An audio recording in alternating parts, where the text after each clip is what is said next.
एक अपनी शांति की कुटिया बनाना कब मना है अंधेरी रात पर दिया जलाना कब मना है।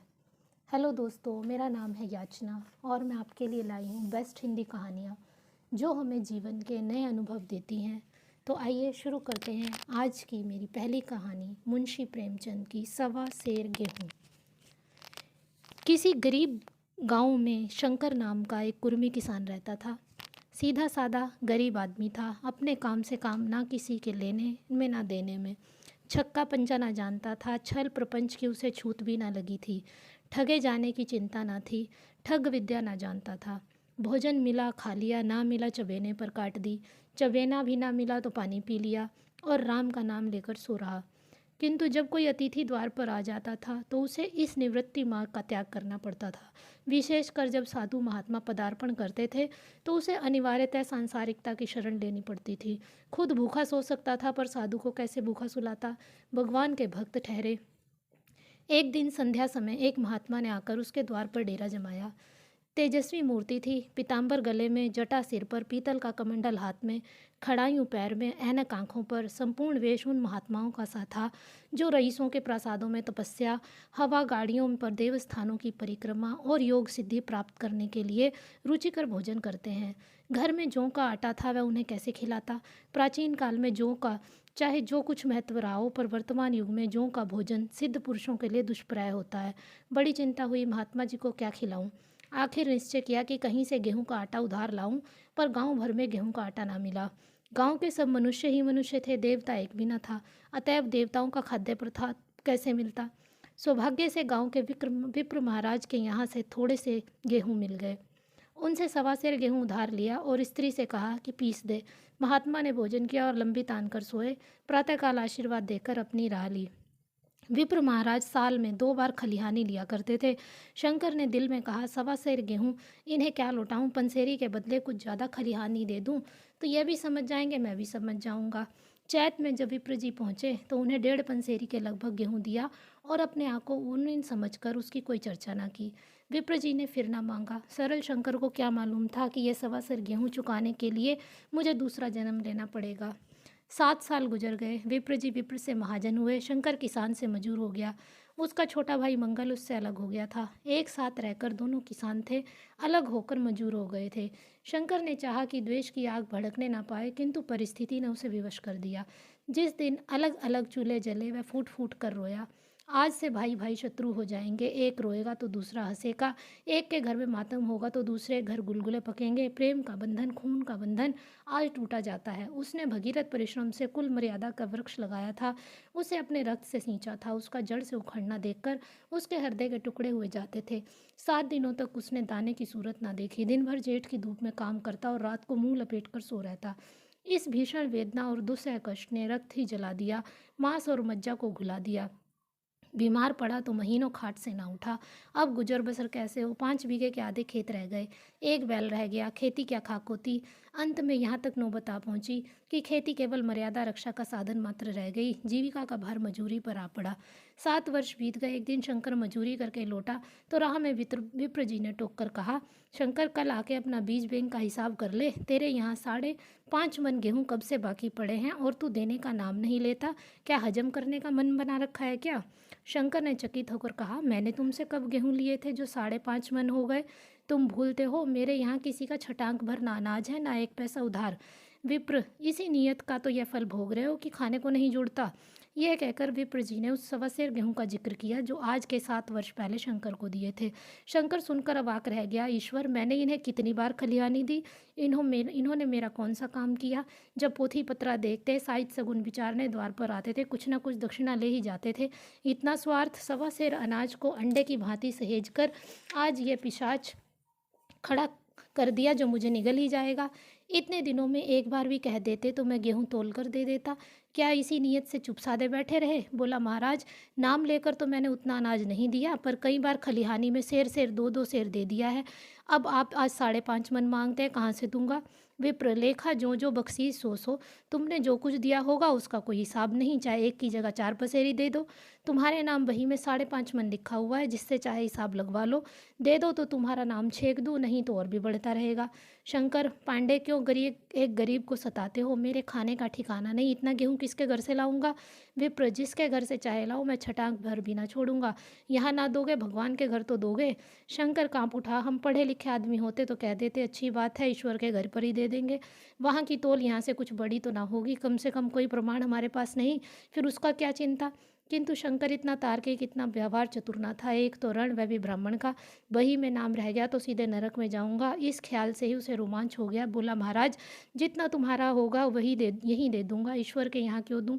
इस जन्म में तो ठोकर खा ही रहा हूँ, उस जन्म के लिए क्यों कांटे बोऊं? मगर यह कोई न्याय ना हुआ, तुमने राई का पर्वत बना दिया। ब्राह्मण होके तुम्हें ऐसा करना नहीं चाहिए था। उसी घड़ी तगादा करके ले लिया होता तो आज मेरे सिर पर इतना बड़ा बोझा क्यों पड़ता? मैं तो दूंगा, लेकिन भगवान के यहाँ जवाब देना पड़ेगा।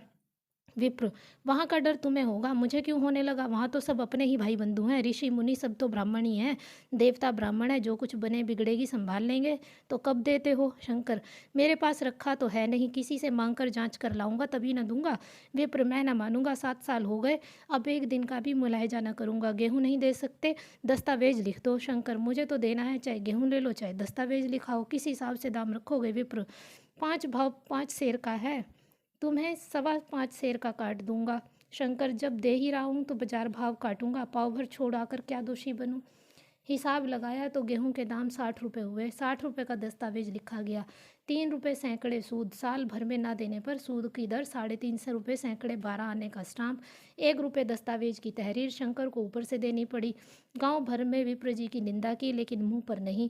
महाजन से सभी का काम पड़ता है, उसके मुंह कौन आए? शंकर ने साल भर तक कठिन तपस्या की, मियाद के पहले रुपये अदा करने का उसने व्रत सा कर लिया।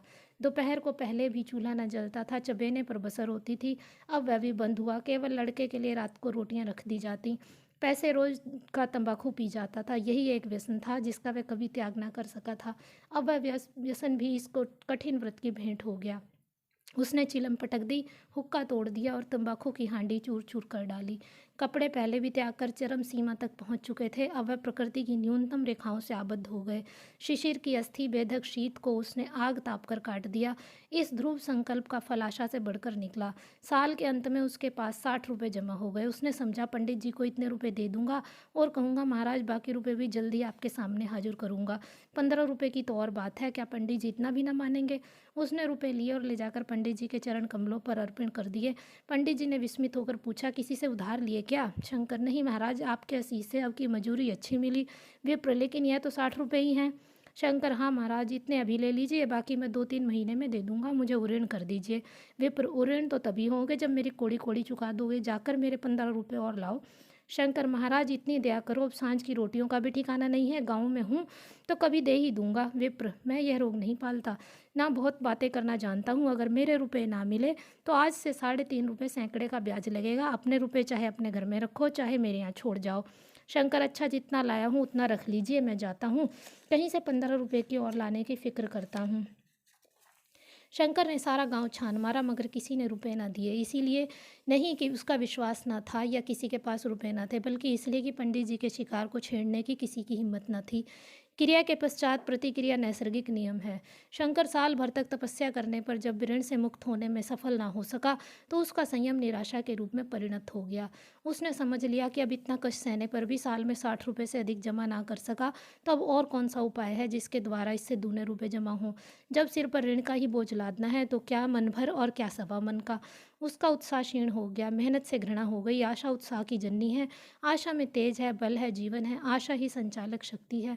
शंकर आशाहीन होकर उदासीन हो गया। वह जरूरतें जिनको उसने साल भर तक टाल रखा था, अब द्वार पर खड़ी होने वाले भिखारिणी न थी, बल्कि छाती पर सवार होने वाली पिशाचिनियाँ थीं, जो अपने भेंट लिए बिना जान नहीं छोड़ती। कपड़ों में चकत्तियों के लगने की भी एक सीमा होती है। अब शंकर को चिट्ठा मिलता तो वह रुपए जमा ना करता, कभी कपड़े लाता, कभी खाने की कोई वस्तु।